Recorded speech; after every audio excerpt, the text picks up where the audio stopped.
the redoubtable Barbarella, and I always felt that the good actress who played her was really far more appealing in that role than in the role of political activist subsequently. But then when it comes right down to it, what political activist is ever attractive in that particular role? It's an unattractive role no matter who plays it. This genre, the genre of the outer space movies, brought two factors to my attention. The first one being the rebirth of explorership and of the frontiersman mythos in a cosmic setting. No one perhaps has ever acted or has been a more eloquent advocate of the, let's say, of that spirit. The ongoing spirit of exploration now extended into the cosmos than our own fellow Angelino, the incomparable Ray Bradbury. Absolutely marvelous gentleman who I remember, good, when would that came? Probably in the 70s at a book fair where Mr. Bradbury was speaking. And I also had sort of a very minor role compared to him. And Mr. Bradbury can be tremendously dramatic, especially when he has a few glasses of wine, or hopefully even something a little bit stronger than that. And so he gave an incredibly dramatic account of his encounter on the day of the moonshot in London at the BBC studios with the then rather famous miniskirted and loud-mouthed member of Parliament, Bernadette Devlin. And so he mimicked her Irish accent, all the money being spent on this outer space, you should give it to the people, to the people, to the people, And Mr. Bradbury lit into her with incredible force, telling me, if your kind had anything to say about the history of the world, then Columbus would have been selling onions in Genova, and a few other things like that. No, nobody would have gone anywhere. Nobody would have done anything. Things like that. Queen Isabella would have given her money to the gypsies. So he really fixed her up. But you got to see this in proper context, because Mr. Bradbury is so filled with the romance of exploration, and that exploration should not stop just because we have explored pretty much everything here on Earth, that it should go on. So that that I think is a great motive, which has been really, I think, brought to our attention and sort of kept alive by the motion pictures until the time that, well, it became part of this reality. Buck Rogers is no longer in the comic books, but is right here.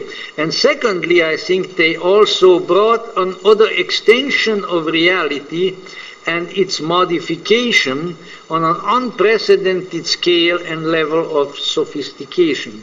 Reflect, for instance, for a moment on an important feature of the Star Trek television series, where the fabulous feature of the holodeck appeared.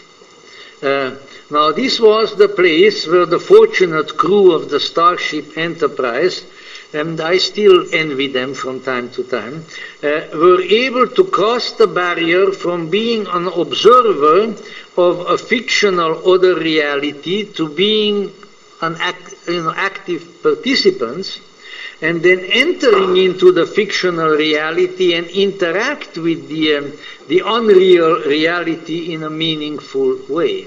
Just look at the incredible twists of the imagination that really brings about. you have to consider that in this case the viewer deals with three fictional realities sort of interwoven with each other and superimposed on each other. First, let's say the medium in this case of the television film itself, a fictional reality, right, over there. Secondly, the wildly futuristic world of the Starship Enterprise itself. And thirdly, the fictional interactive reality of the holodeck. And these three fictions are all going on simultaneously. What a, pardon the expression, what a mind blower. So a created reality heaped upon created reality 3 times over.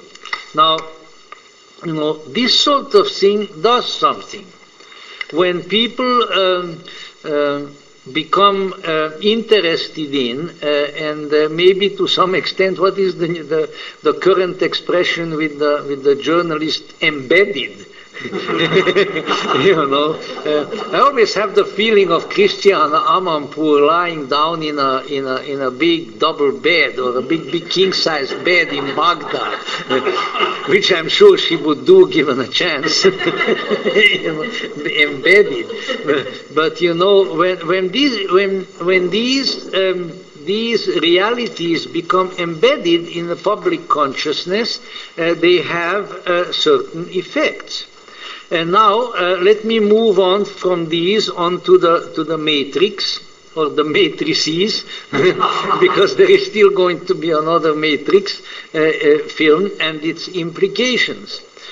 We have seen how the medium of motion picture has constantly extended, modified, and ultimately created reality or even realities. This assuredly needs to be considered in a psycho-spiritual light. You know, the drama, the creation of alternative realities in the drama always had other than mundane implications, going clear back to the Greeks or to India, to the Hindus, for instance. It always had that. You know how the Greek drama proceeds with its various phases of the conflict, of the defeat, of the mourning, and then the supernaturally, preternaturally accomplished resolution of all the problems with the coming of the Deus ex machina, the God out of the machine. When everything gets mixed up, the heroes get killed, the chorus has lamented endlessly, walked around wailing, you know, then out of a machine. So you see already the foreshadowing of technology. It's not quite our technology yet. Then out of the machine, one of the an actor playing one of the gods would come on the scene, and then that god would fix things up. The Deus ex machina. Similarly, the Hindu drama and the Hindu dance, the Bharatanatyam and so forth, all have supernatural, transcendentally mythological overtones. So I think it's important to recognize that the theater or the motion picture theater always were recognized as having sort of profound overtones, that they are really designed and destined in a way to act as bridges to other realities. So the medium of the flickering image on the screen has increasingly made us accept the existence of alternative realities and their interaction, as well as the blurring of the boundaries delineating these realities. It would seem that all of this has served the purpose of preparing us for the next great step, which I truly feel is embodied in the Matrix films, namely now another step, which is the questioning of the truthfulness and of the legitimacy of the reality within which we seem to live, which we assume to be real, and also the discovery of a terrifying basic reality possibly underneath this one. Now this is a new development. Beginning in the 1980s and proceeding